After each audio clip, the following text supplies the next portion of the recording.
Luis Romero est président de Equisoft, une entreprise montréalaise spécialisée dans les logiciels d'affaires qui possède maintenant des bureaux à quelques endroits à travers le monde et jusqu'en Afrique du Sud, à Cape Town. Il y a des avantages à déborder à l'international, mais il faut savoir composer aussi avec les risques, des risques qu'il convient de minimiser. Nous l'avons attrapé juste avant qu'il ne s'envole pour le Chili, où il possède un autre bureau. Nous le recevons à Télécorex.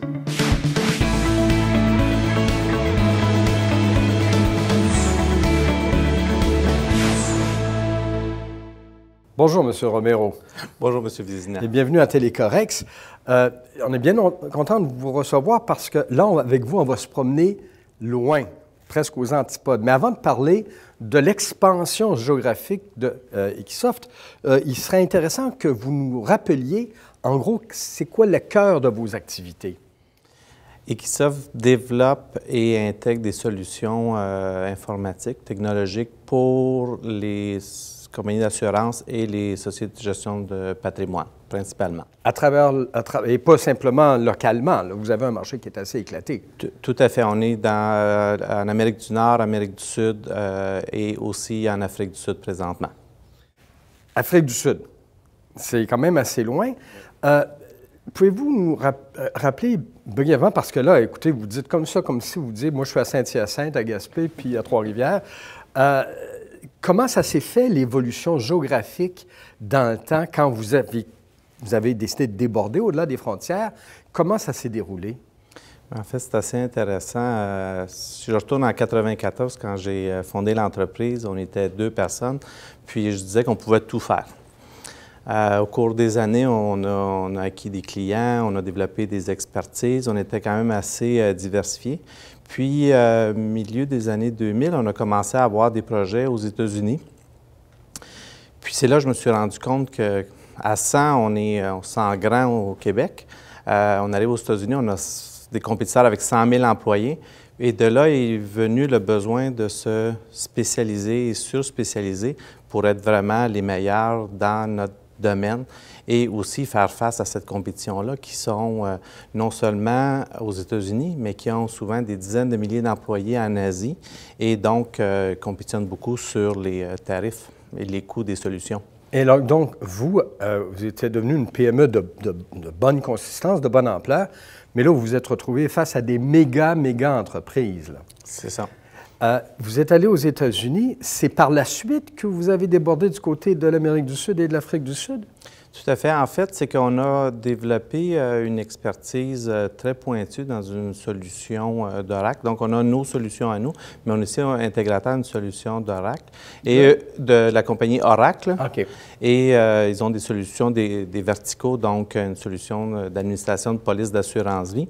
Et on est devenu tellement bon qu'ils nous ont amenés chez des clients potentiels. Et on a travaillé avec eux. Donc, on a eu l'opportunité de déborder du marché avec une crédibilité plus globale grâce à notre partenaire d'affaires qui était Oracle, une entreprise globale elle-même.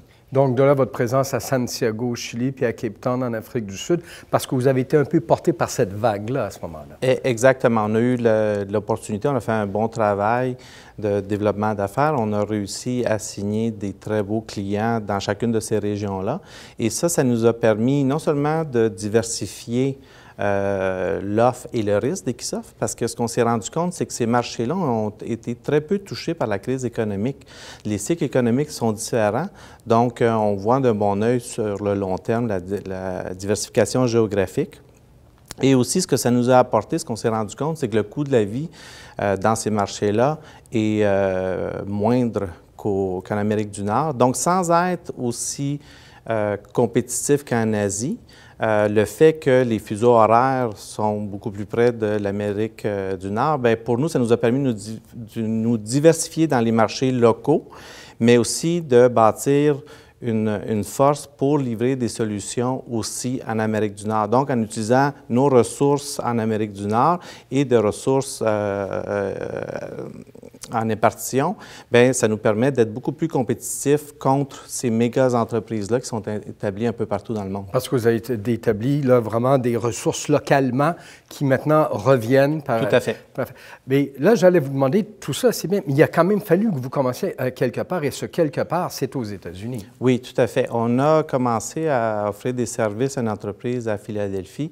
On avait un partenaire local.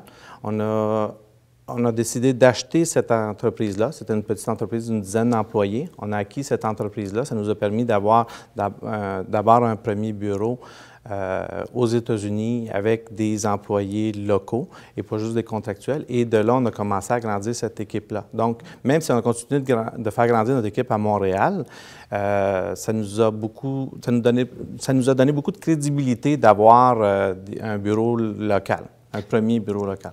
Alors, vous avez vraiment, là, puis ça semble facile, mais déjà, puis effectivement, dans les deux hémisphères, il reste que même si c'est près, les États-Unis, puis on est en bonne intelligence, ce n'est pas les mêmes règles qu'ici nécessairement.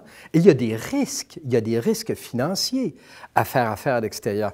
Puis, je ne sais pas si vous y êtes arrivé des mésaventures, mais je présume qu'à quelque part, on sent le besoin d'amortir les risques, de les minimiser, de se trouver des stratégies pour qu'on ne soit pas trop exposé.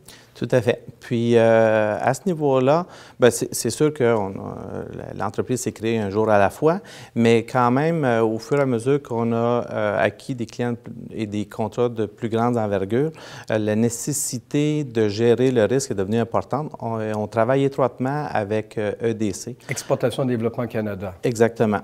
Et on utilise plusieurs de leurs programmes, entre autres l'assurance des comptes. Ça nous a bien servi. On a eu un client qui a fait défaut et ils nous ont sauvés. Donc, ce n'est pas seulement le risque financier, mais toute l'immense distraction qui arrive quand une situation comme celle-là apparaît. Donc, ils nous ont aidés de ce côté-là. Il y a aussi les prêts pour pre-shipment.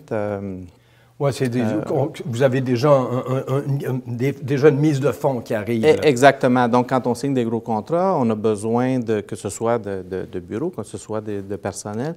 Donc, ça nous permet de nous financer plus facilement.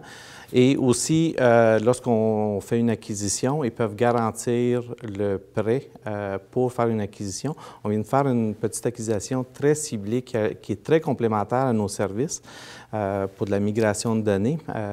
Ils nous ont permis ont donné une garantie à notre institution financière, ce qui nous a permis de nous financer à bien moindre coût et moins de risques pour tout le monde. Alors, ce que vous dites, c'est qu'il y a la qualité des produits, il y a la qualité de la stratégie, la vision d'ensemble, mais on ne peut pas partir seul à l'aventure comme ça parce qu'il peut arriver effectivement des mésaventures et ça prend des bons partenaires. Tout à fait. Bon, je sais que vous voyagez beaucoup, là, d'après ce que je peux comprendre, vous faites un peu de globe-trotter. On va vous laisser préparer avant pour partir pour un prochain voyage. Et merci beaucoup d'être venu nous raconter tout ça, M. Romero. C'est moi qui vous remercie.